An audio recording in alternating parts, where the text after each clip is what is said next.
Ribbon भैया राधे राधे। जय माता की। दुर्गा देवी के 9 रूपों में से चौथा स्वरूप माँ कुष्मांडा का है। माता का रंग चांदी जैसा चमकीला है। कुष्मांडा देवी गौर वर्ण की है, यानी इनका रंग चांदी की तरह बहुत चमकीला है। माता पार्वती यानी गौरी का ही एक रूप होने से देवी कुष्मांडा का ऐसा स्वरूप है। या देवी सर्वभूतेषु माँ कुष्मांडा रूपेण संस्थिता नमस्तस्यै नमस्तस्यै नमस्तस्यै नमो नमः। नवरात्रि के चौथे दिन देवी कुष्मांडा के रूप की पूजा की जाती है। इस देवी की 8 भुजाएं हैं, इसलिए अष्टभुजा कहलाई। इनके 7 हाथों में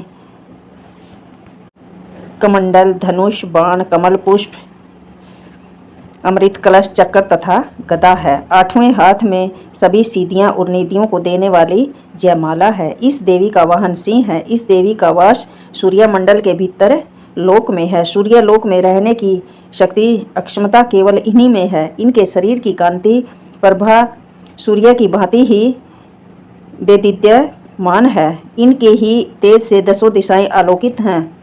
ब्रह्मांड में इन्हीं का तेज व्यापक है। वंदे वंचित काम अर्थे चंद्रा अघर्त कृत शेखराम सिंह रूडा अष्टभुजा कुष्मांडा यस्विनीम। माँ की पूजा विधि है। कुष्मांडा को मेहंदी, चंदन, रोली, सौंफ या कुम्हड़ चढ़ाएं। देवी के प्रिय भोग मालपुए का नैवेद्य लगाएं। ओम कुष्मांडाय नमः इस मंत्र का 108 बार जाप करें। अमृत से परिपूरित कलश को धारण करने वाली और कमल पुष्प से युक्त तेजोमयी माँ कुष्मांडा हमें हमारे सभी कार्यों को शुभदायी फल दे। माँ को भोग पुए का भोग लगाने से सम्मान में वृद्धि होगी। विकास और निर्णय करने की अक्षमता शक्ति भी बढ़ती है। जब सृष्टि नहीं थी, चारों ओर अंधकार ही अंधकार था, तब इसी देवी ने अपने रहस्य से ब्रह्मांड की रचना की थी। इसलिए इसे सृष्टि की आदि स्वरूप या आदि शक्ति भी कहा गया है। इस देवी का वास सूर्यमंडल के भीतर लोक में है। सुरा संपूर्ण कलशम रुद्रा लोपमेव च दुदानाम इस हस्त पद्यानाम कुष्मांडा शुभदास्तु में। तो माँ को सुबह पुए का भोग लगेगा। गेहूं का भी लगा सकते हैं और पूड़े का भी लगा सकते हैं, गेहूं का भी लगा सकते हैं, दाख, लौंग, इनका तो लगाना ही लगाना है, क्योंकि दाख से रिद्धि सिद्धि की प्राप्ति होती है। घर में लक्ष्मी का वास होता है। लौंग, इलायची, केला, ये तो सब लगाने ही चाहिए। मौसम के अनुसार फल भी लगाने चाहिए और माँ से प्रार्थना करनी चाहिए कि हे माँ, सबके घर में सुख, शांति, समृद्धि, यश, कीर्ति देने वाली हो। आप तो हर एक का कष्ट हरो माँ, सबकी मनोकामना पूरी करो माँ।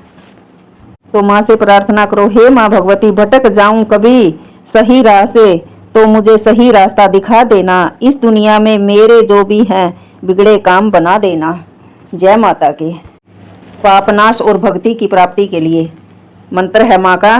नतेभ्यम सर्वदा भक्तया चंडी के दुरितापहे रूपम देहि जय देहि यशो देहि द्विषो जहि। स्वर्ग और मोक्ष की प्राप्ति के लिए सर्वभूता यदा देवी स्वर्ग मुक्ति प्रधायिनी तवम सतुता सतुते का वा भवंतु परमोक्त्य। पति रामचंद्र भगवान की जय। बोलो वीर बजरंगी हनुमान की जय। तो सुंदरकांड में है, जब हनुमान जी वहाँ गए थे वाटिका में सीता को दर्शन देने के लिए, तो उसने कहा कि भाई कुछ निशानी दे। तो ये चौपाई है, चलत मोही चूड़ामणि दीनी रघुपति हृदय लाई सोई लीनी। तो जब सीता से चूड़ामणि लेकर राम को दी थी, तो चलत मोही चूड़ामणि दीनी रघुपति हृदय लाई सोई लीनी। तो रघुराम ने चूड़ामणि लेकर अपने हृदय को स्पर्श किया कि मेरी सीता सुरक्षित है। नाथ जुगल लोचन भरी भारी वचन कहे कुछ जनक कुमारी। तो राम ने पूछा हनुमान से कि कुछ जनक कुमारी ने, कुछ सीता ने वचन भी कहे हैं। अनुज समेत गहू प्रभु चरना दीन बंधु परंतारती हरना। के हे प्रभु, वीर बजरंगी हनुमान ने कहा कि दोनों भाइयों को चरण स्पर्श करने के लिए कहा है। तो ओम नमः शिवाय। राधे राधे। बोलो वीर बजरंगी हनुमान की जय। बोलो सियापति रामचंद्र भगवान की जय। बोलो जय माता की। माता रानी सबकी मनोकामना पूरी करे। चौथे नवरात्रे की हार्दिक शुभकामनाएं।